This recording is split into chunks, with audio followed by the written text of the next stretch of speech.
hutang 50M yang terakhir Pak Sandi menyebutkan setelah didoakan dan juga dipertimbangkan, didiskusikan dengan keluarga, beliau ikhlaskan hutang 50M itu. Menurut tanggapan Pak Anies?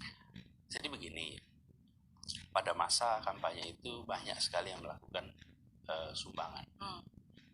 Banyak sekali, ada yang kami tahu, ada yang kami tidak tahu. Dan ada yang memberikan dukungan langsung kepada apakah relawan, apakah tim. Nah, kemudian ada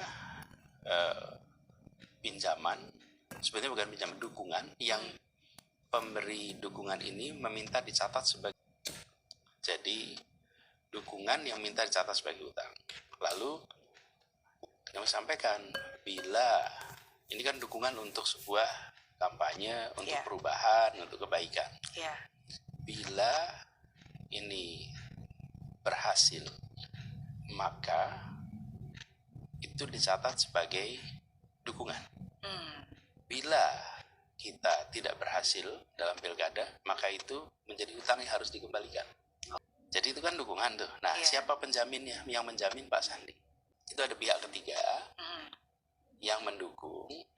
Kemudian saya menyatakan, saya ada suratnya, surat pernyataan hutang. Saya yang tanda tangan. Dan di dalam surat itu disampaikan, apabila pilkada kalah, maka saya berjanji, saya dan Pak Sandiaga Uno berjanji mengembalikan saya. Apabila kami menang pilkada, maka ini dinyatakan sebagai bukan hutang dan tidak perlu, jadi selesai. Jadi itulah yang terjadi. Makanya begitu pilkada selesai, menang, selesai. Kenapa kalau kalah malah bayar? Kalah bayar. Biasanya orang berpikir kalau menang bayar. Gitu.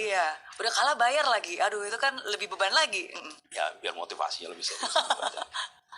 Kalau kalah, maka saya akan berada di luar pemerintahan. Maka di situ saya cari uang untuk mengembalikan.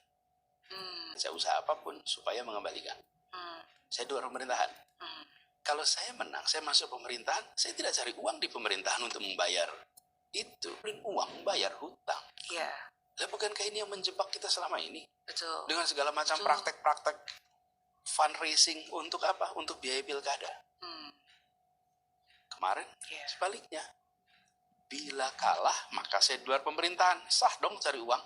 Betul. Sah dong punya usaha. Betul. Tapi begitu menang, saya di pemerintahan, malah tidak usah.